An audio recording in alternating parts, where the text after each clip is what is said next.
There's nothing wrong with having a hobby, but I don't know if I'm just getting hardcore or just grouchy. I don't know, but when people start talking to me like that, I'm like, you have a hobby, and that's fine.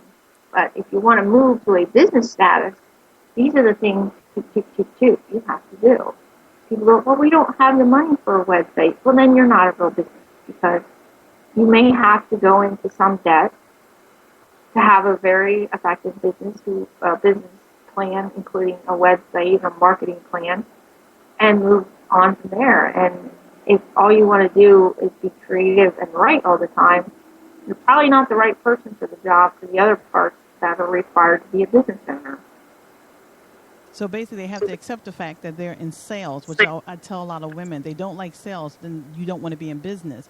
Not saying that you have to be good at it, but every business sells something, either a service or a product, but that's how you trade money. Absolutely. You have to be a salesperson.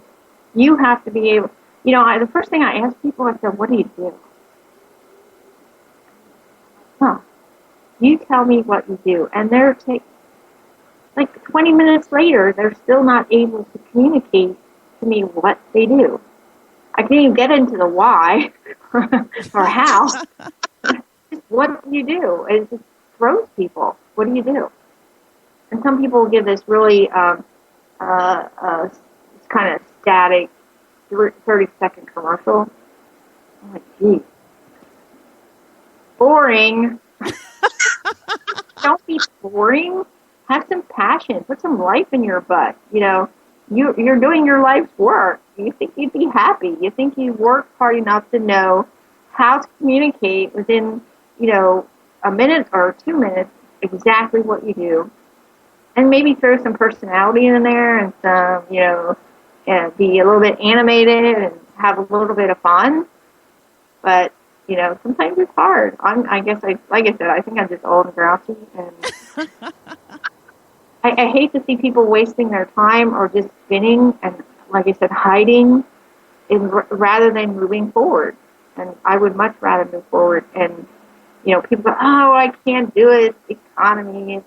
It's my competition. I'm like, no, it's you. Right. Yeah, it's pretty much you. And that's my motto of the first book, is it starts with you. Now, you have another book coming out. Is it going to be out this year in 2014? I am working very hard to get the book. It's called The Art of Running Red Lights, Reputation Marketing for Small Business. And it's using the process from the 3 Ds from the reputation factor. And we're going to introduce the 4th D. Woo, yay! We're going to have the 4th D because I think business is a little bit more complicated than a personal reputation. But rolling those same concepts into it, taking ownership has a lot to do with manners and accountability, which somehow has left our country.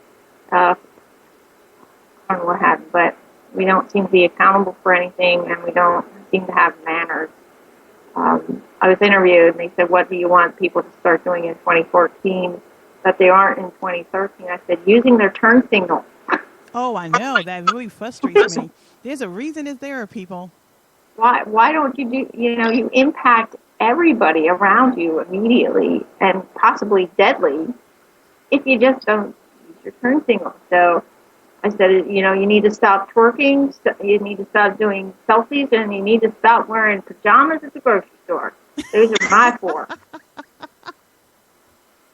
Especially if you're going to run a business. I mean, I know that there's people bump into you and you want to create your persona. Yeah. When I was in mortgages and real estate, that's what people thought about me. And now that I'm doing Launch Over 40, that's what people know that I'm doing and why I'm doing it. And it's important to connect to one thing. I had a friend who, she was a real estate agent. She also sold prepaid legal. She also, and this is all within the same 6 months. It wasn't like she did one and then realized that wasn't for me and went to something else. It was all intertwined. And she was networking. And she was upset because there was one or two friends who was either buying a house or something happened with the house and they had to rent. And she was upset that they didn't think of her when the time came. But I said, you're going out there and you're basically putting so many public faces up. why would they think of you? Yeah, it's their fault they didn't think of you. Yeah. What? Yeah. And I know that's one thing that is kind of hard sometimes. I see it even on LinkedIn. They have 3 jobs, or they have 4 websites, or they have 2 Twitter accounts. And if it's one is personal and one business, that's fine. But usually it's 2 different businesses, or and it's like, well, I'm not going to follow 3 and 4 Twitter accounts. What are you doing? Who are you? What is the the benefit that you're bringing? Well, yeah, and like I have my personal site, I have my site for the book, and then the business site. So, but they're all related. They're all related. But and congratulations to you for starting launch your new website, and I think that's great. And I think women need to, again, when I ask you what do, you need to know why and what you do. And if you're doing 4 things that are completely different, and then someone goes by the house and you're upset with them, I think it needs to tell you need to do some work on yourself. Again, that accountability thing kind of stumps people. Like I had a person who I was doing I was trying to hire some salespeople to try and grow a certain area of our business, and she was very upset because I didn't contact her. And I'm thinking, I don't even know what you do, let alone contact you. So if, I'm extremely nosy and curious. So if I know you for more than, 2 weeks and I don't know what you do, you need to work on yourself. Okay. I have folks who I don't even know what they do, and I know them 5 or 6, 7 years. That's not good. Yeah, people are busy doing their own lives, and you have to make a point of staying, in front of their minds. And it's really not that hard. But once you know what you do, because sometimes you can't even explain what you do, because I've talked to women and they're telling me they have a blog. Okay, but you're telling me there's a business involved. So what services are you promoting? What product is your focus on? And they can't answer. Yeah. Yeah, that's what I love tech people, because tech people are just not the kind of person who really wants to communicate with other human beings. So I usually target them because they're so fun to watch squirm. Because I'll go, so what do you do? And they'll go, I work with computers. And I said, well, what do you do with computers? Oh, I work on them. I said, well, do you use them for your job? No. Do you fix them? Do you plant flowers in them? What do you do with them? So at that point, I'm just so curious. I got to dig deeper. But most people are not willing to, take the time to learn what you do when you just don't have it, right in the forefront.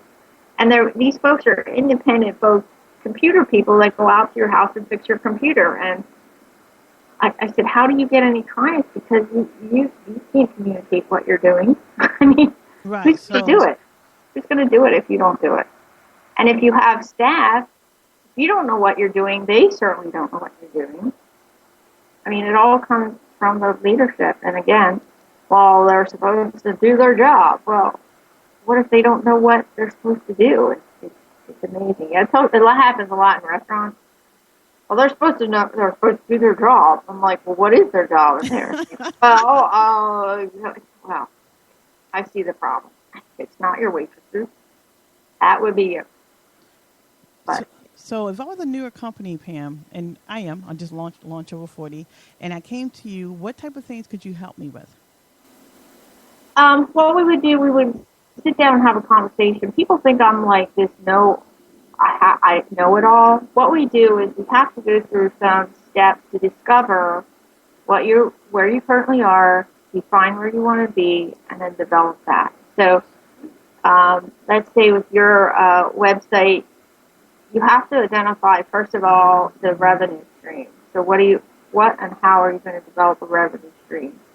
Are you going to be a person who interviews successful women? Are you going to have face-to-face events? Are you going to do a dinner? Are you going to have lunches every month with different speakers? So those are the types of things that we want to discover define and develop for your business. And then the fourth D, which I can't talk about, but soon I'll talk about the fourth D for business. But yeah, you really have to discover where you are. Let's say you're still developing the websites, and websites are always under development. They're never finished. People are like, oh, I'm done with my website. I'm like, no, you're just starting. You're just starting this thing with websites. Is it going to be, are we going to do print? Are you going to add a blog to it? Are you going to allow guest blogs? Are you going to encourage people who can't appear on your show to write an article about a subject?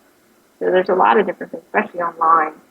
There are so many different avenues that you can take and be creative. And the nice thing about that is you roll into a blog, and everybody loves to do a blog until it actually comes down to submitting blog posts. Then they don't do it. So we found very few blogs that actually work. So you add a blog. We like to use the free software, and say, in 6 months it's not working. You're spending all your time working on and begging people to write blogs.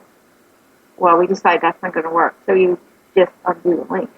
So it's very little risk or loss of money, but you explored an avenue, and at this time it hasn't worked. So you need to try to discover something new to focus on.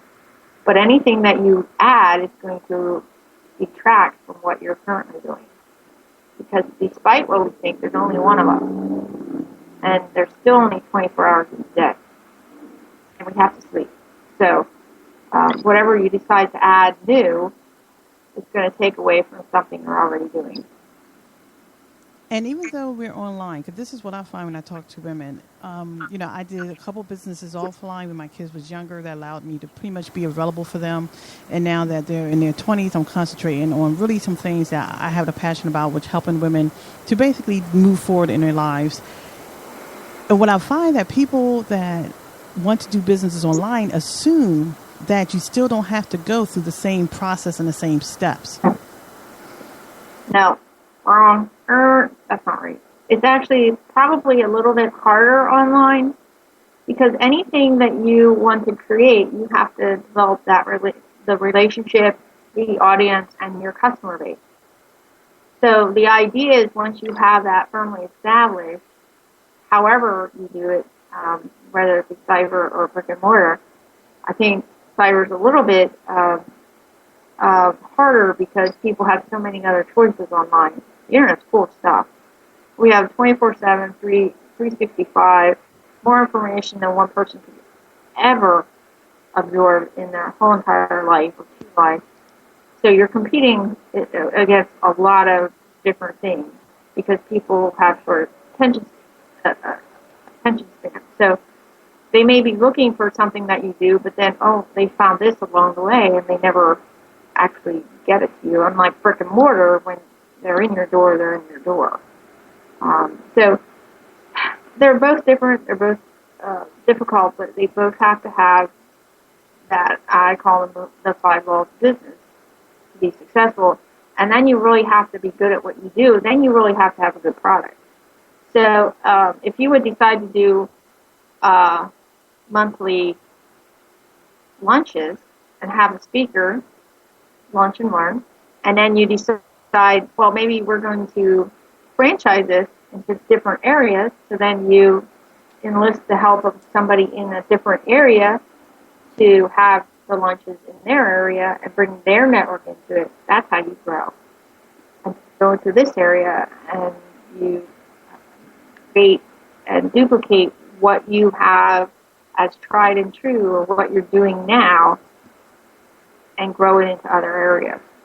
I think you're fairly new. Wouldn't recommend that at this point, but keep on keeping on at this point.